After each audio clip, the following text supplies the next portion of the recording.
Hello everyone. Hello. Welcome. I decided to do this live today because of so many questions that I've been getting about one of my videos and all the videos I've been making here on YouTube about how to become a nurse in the United States, the complete steps that I shared recently. And I'm here to answer so many of the questions that I've been getting. And I believe that at the end of this live, this is my very first live for a very long time. And I'm still getting used to being live on YouTube. But now that I have time on my hands, I want to share this because I believe this will be very, very helpful, especially for so many people that are waiting to verify their documents with CGFNS. And so I'm going to be sharing so many other options that you have, what you can be doing as you're waiting, and all those good stuff. So if you have more questions, you can also share in the comment section. First of all, I'm going to go through all the questions that I've been getting about becoming a nurse in the United States, okay?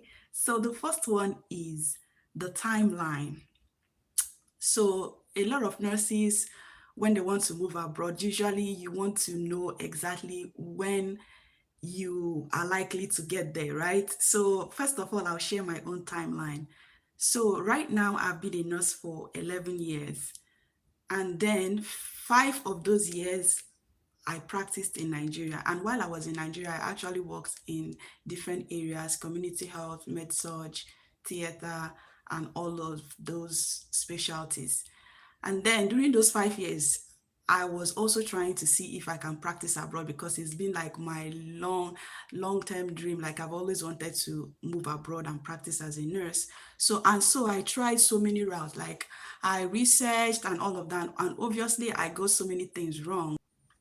I'm not sure what's interrupted that. Okay, so I made a mistake. Instead of writing IELTS in the beginning, right, I went and bought materials for TOEFL IBTC. And so that obviously was a waste. I think I spent almost 10,000 or so Nigerian Naira to buy that book. So, but then that didn't work. So when I eventually found out about agencies that are recruiting and all of that, they said I wasn't qualified, that I wasn't qualified to I wasn't qualified because I was working in a private hospital, and they demanded, like, if you want to work with them, you have to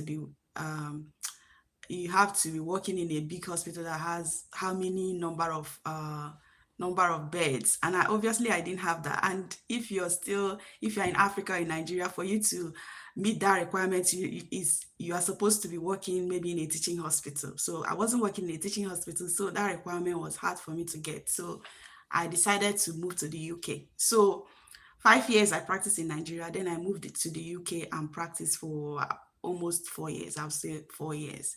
So while I was in the UK, I was able to meet all those requirements. And then I started my US journey immediately. So while I was in the UK, the agency that I attended their normal, like, let's say promotion, whatever, that they were holding in London at the time. So there they explained the process and said that if you're in the UK and you want to move to the United States, it's going to take you it takes some people maybe less than a year or on the average 2 years. So, but then things happened, like there was a pandemic and all of that, and then it delayed the process. But eventually, during those time, I already met all the requirements. I wrote the NCLEX and passed, and then already submitted all the information for the visa. So the reason why I'm sharing this background about how I started, how I decided to, go through the process and all of that is because that is the process for so many people. So you'll be thinking that maybe you are the only one that is going through the process to move abroad, but so many people around you will be doing it. So one of the questions that I will answer is, like, what can make the process fast for you? So what helped me then is to surround myself with people that are going through the process. So by the time you're seeing people asking questions, is opening up ideas for you. By the time people are you know, making comments, sharing their success stories. You're learning from that. So the first thing you have to do if you are still contemplating moving abroad to or practicing as a nurse is find groups of nurses who are trying to pass the NCLEX or who are in the process, who already passed NCLEX, and join those groups. You may not even be contributing anything, but you know, that energy, that like inspiration that people are moving and all of that will keep you motivated, will keep you, you know, moving from step A to step B. So that's the number one. If you continue to look at the timeline, for example, my colleagues here, some of them, it took them about 10 years, like my Indian colleagues here. Some said it took them yeah, you can ask questions about the UK as well. I'm actually talking about like the questions about moving to the United States. So, but if you ask questions, I may be able to help you because I also practiced in the UK. So that's for the timeline. So let the timeline not discourage you, especially if you are in Nigeria right now that the verification is challenging. Still keep up the faith. If I were you, I will join groups. I will not stop anything I'm doing, like the experiences or studying and all of that. I'll still be studying. If you want to go for your advanced degree, go ahead and go and you know, do your master's or whatever. Then if you want to, if you're still practicing, or if there's a particular area of nursing that you really want to practice in, like ICU, accidents and emergency, PQ and all of that, try to get your experience in those areas because it's not going to be a waste. But don't say, okay, because it takes time, you know, like you just be random about it. So be intentional about the decisions you're making. Don't say it's going to take this long and then you don't do it. So what I recommend about the timeline is don't be discouraged about it. Actually plan out your life.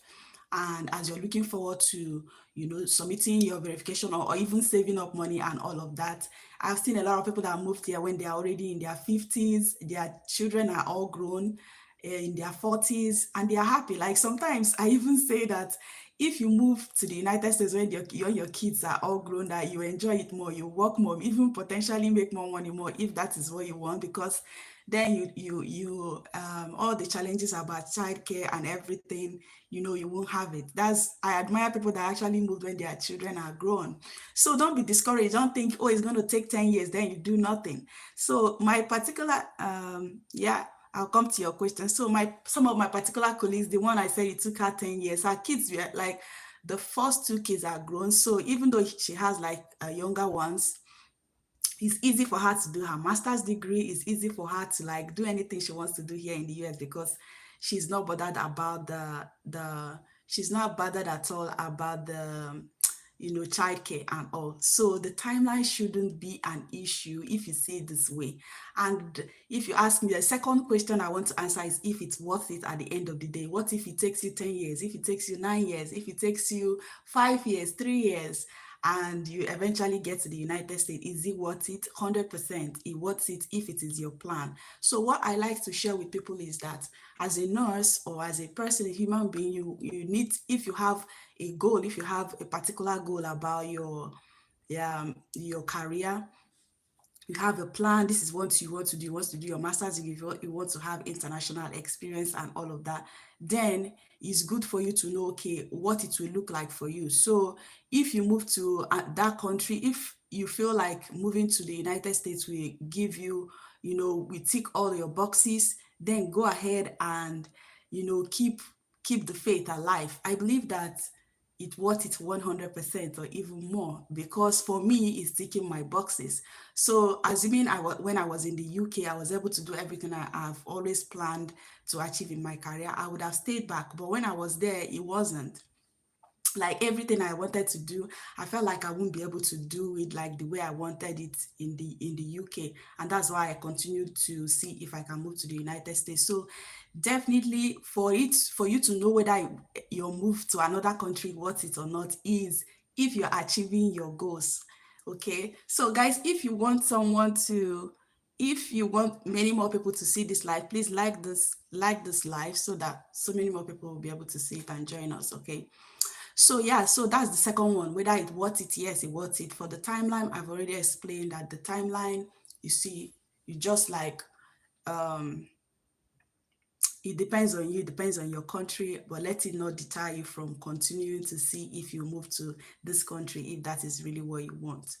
The third question that I get a lot about moving to the United States is if diploma trained nurses, they are qualified. So from my experience, if you don't have a bachelor's degree already and you only have a diploma in nursing, you are qualified. However, what I have noticed is that a lot of agencies, they want BSN trained nurses, that degree trained people that already have their bachelor's in nursing.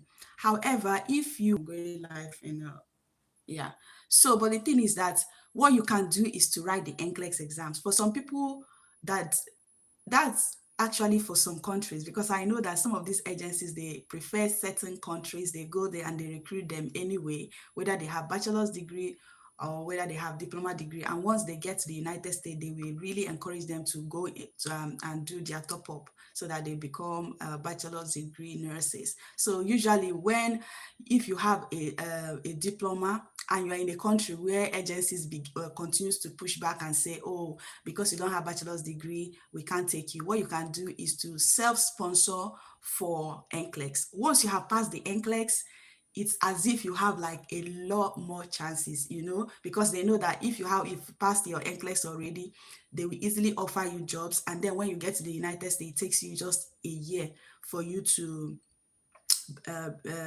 be able to get your bachelor's degree. So, and I feel like it's a lot easier for so many of my colleagues.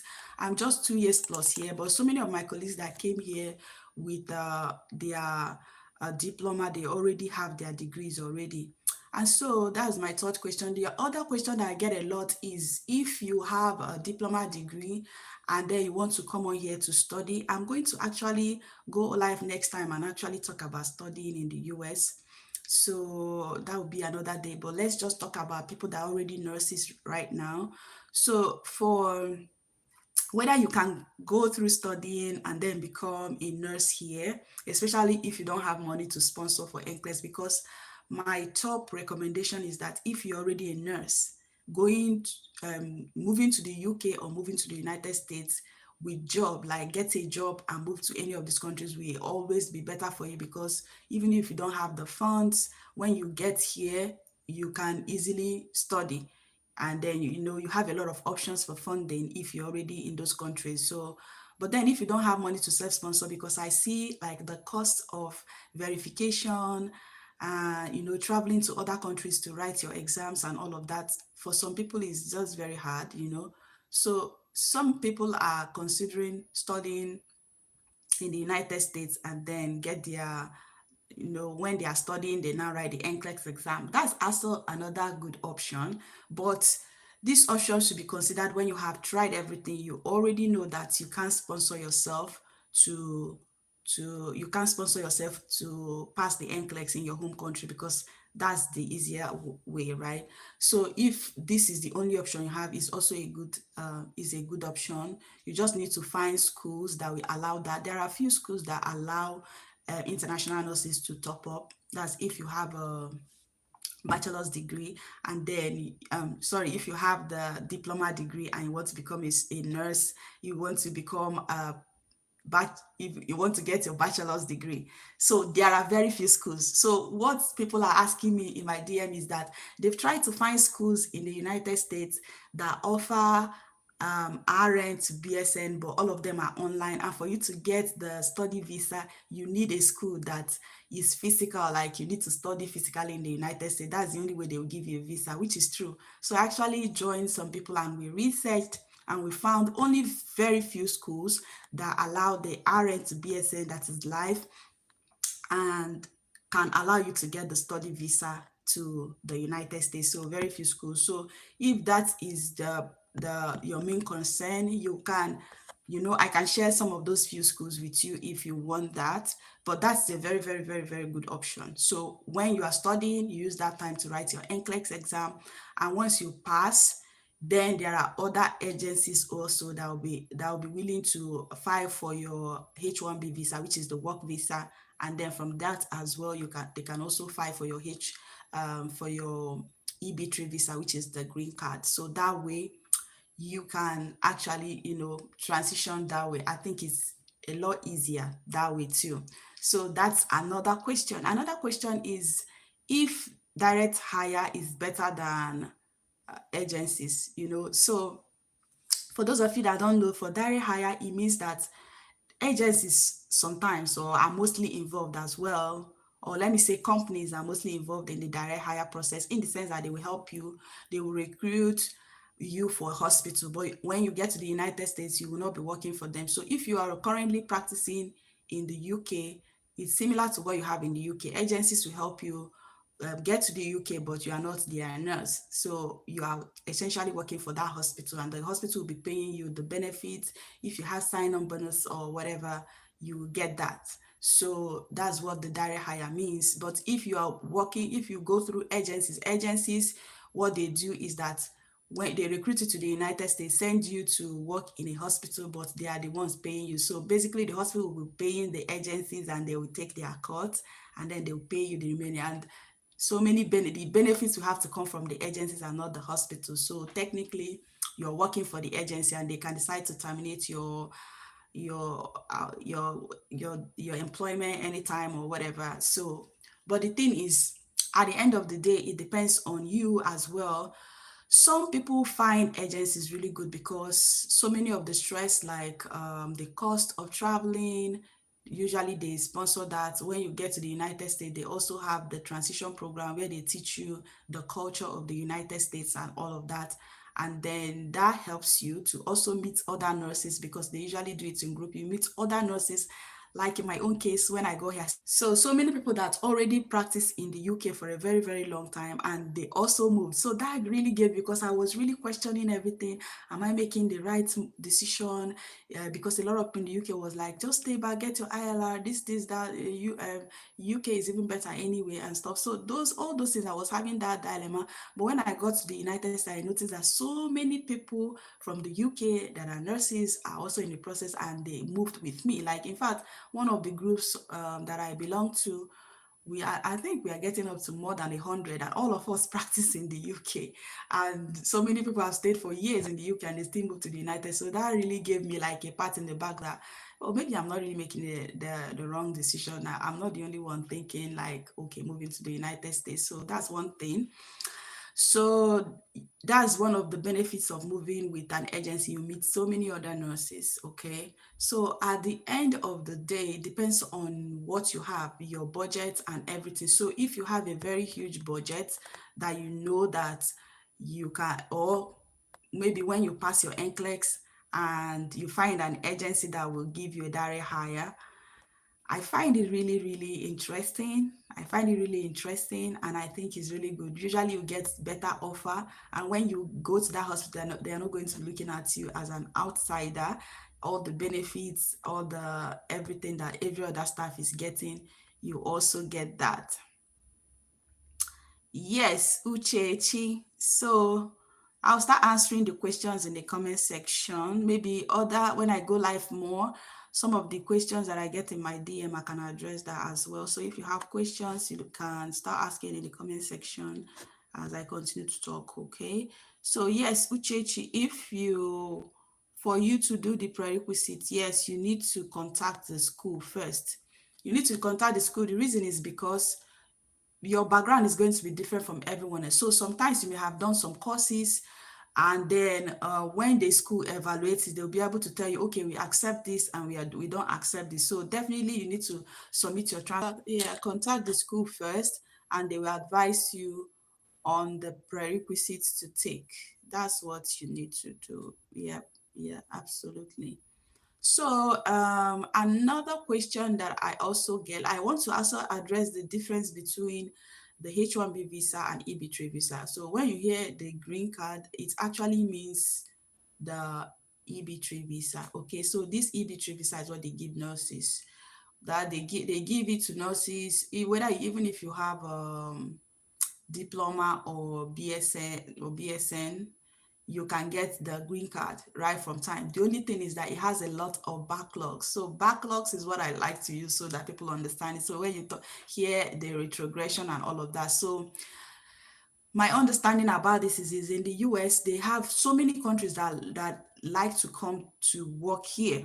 so what they do is that there are some countries that they have a lot of people coming from those countries. Like let's say India, they have a lot of people that are applying to come to the United States. There are a lot of people from Nigeria and so many other countries, right? So, and they have like a number of people that they want to be migrating from each country. So if a lot of people are applying for a particular country, then already they have already met the number of people that can come from that country. It's like they put a stop and then they face other people that they have like very little people coming from. That's why you see that some other countries it's faster for them to come. For some country it takes like years and years and years before they are eligible for the EB3 visa. But I love the EB3 visa because you are able to move with your family. When you come here, like you don't really feel like you're not really part of them because you are eligible for most things. It's permanent residency. You can go home and come back, you know,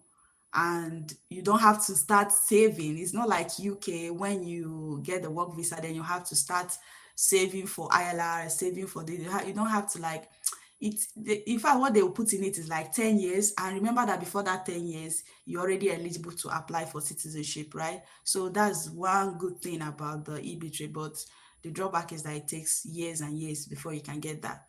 Then for the H-1B visa is a work visa, is a temporary work visa. You need to renew it. So it's similar like what you have in the UK, like health and care worker visa. So you renew it. So it's like a work visa as well. But one good thing with that is that it's very, very fast. So it's very, very fast. Once your profession is needed in the United States, like if you're a nurse and you see an agency that will sponsor you with this, then it's in months you can get. Once you have all the requirements, I believe it's very, very easy. Some companies will take like, once they file it faster, once you're able to get a job, I think. Once you're able to get a job, every other process should be fast. The only drawback with this is that so many people, just like so many people are not qualified. So for EB3, if you have diploma in nursing, you're qualified. If you have BSN in nursing, you're qualified. But for this one, H1B, you need to have a bachelor's degree and up. So that's the drawback for this one. But now that a lot of people have to wait for years, that's another option that a lot of people are considering. That's why it is a good idea to sponsor yourself for NCLEX. Sponsor for yourself for NCLEX. And there's this thing that I always share with anyone that is very close to me. One thing I share with people is that when you look at all the cost of moving abroad, like cost of verifying your document, cost of moving from one country to the other, so many people get discouraged. I remember at one time I usually get discouraged because sometimes you think, who are you going to tell to do the, how about if you fail exam, how about if you do this? So my recommendation for that one is that save up for the first step. Let's say save up for the verification. So once your verification goes through, you know that you're going for the next step and the next step, Yeah, so what helps people is to join the NCLEX review program. So once you join the NCLEX review programs and you're doing well, because usually those review programs, they'll be giving you things to write, exams, reviews and stuff. So if you see yourself doing so well in those, it gives you this motivation. And if you see other people traveling to write their exams and passing, it also gives you that motivation to continue to to keep going. So if you have more questions, leave them in the comment sections. And so many of those questions that you ask me as well that I'm not able to get back to you, I'll be coming live once in a while to address those questions. So if you have more questions, let me know. And if you're still here and watching, please like the stream as well so that other people will be able to see it and come on here. And again, so for my colleagues, when I was still in the UK, I talked about a route that I believe is still one of my success stories here on YouTube for a very long time. When I talked about a colleague that I met in the UK, and she told me she wasn't a nurse and she became a nurse. That's when she talked about the MSc nursing pre-registration. And after that, a lot of people started talking about it as well. But I actually take that video as my most success story because shared with family and they moved like that. And just the same way that I talked about it in those videos, like you can get a job even before you finish studying. That is exactly what's happening to so many people that took that advice and moved to the UK to do MSc nursing pre-registration. So many of them are graduating now because it's a 2-year program. So if you think about it, so many people that moved that time that we talked about it and prepared and moved there, some of them are finishing this year, got a job already, even though they are still at the end of their program. Super excited about that. Sometimes it's not some with, especially me, like when I say, okay, this is what I see my colleagues, I usually ask colleagues, okay, how did you come? And anytime they share with me how their family members came and all of that, I usually think about someone that it will benefit and I share with them. So, and I'm really excited that so many people that took that, took that and wrote their IELTS or applied to those schools. So many of them got jobs already. I'm excited about it because that is really a huge step. And then a lot of people that did that MSc nursing pre-registration are also able to come to the United States. How cool is that? I'm really happy about that. And that is what keeps me going when I am so busy and I'm able to make videos. And I remember that, something that I've shared actually helping people, that makes me to, even if I take all the breaks, I still come back here, especially if some people ask, when I hear like other routes that people can actually use to come here.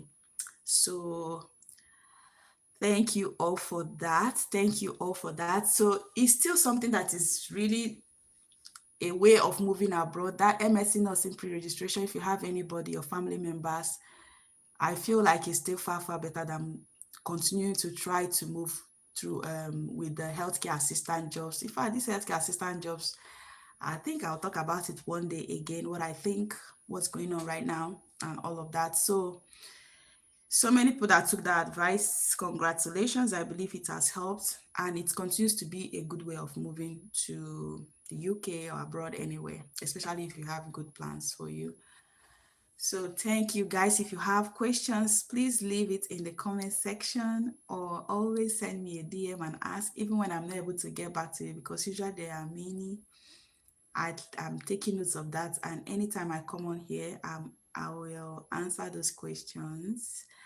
I'm also fully aware that some people are not able to ask people to help them out in the process. In my own time, I still think that if I'm confused about the process, will I pay someone to help me? I wish I would be able to then, but I don't think I would. I would, how people actually save up to do these things. I don't think. So I like to share how you can do it yourself too. I like to share how, even at the end of the day, what actually gave me the inspiration to continue to do these things by myself is when I was moving to the UK, my agency, they were doing it, but at the end of the day, they will still send me the link to fill out the information and everything. So at the end of the day, I'm still the one doing it. So that gave me the inspiration that even all these visas that people apply for, you can actually be the one log in and do it.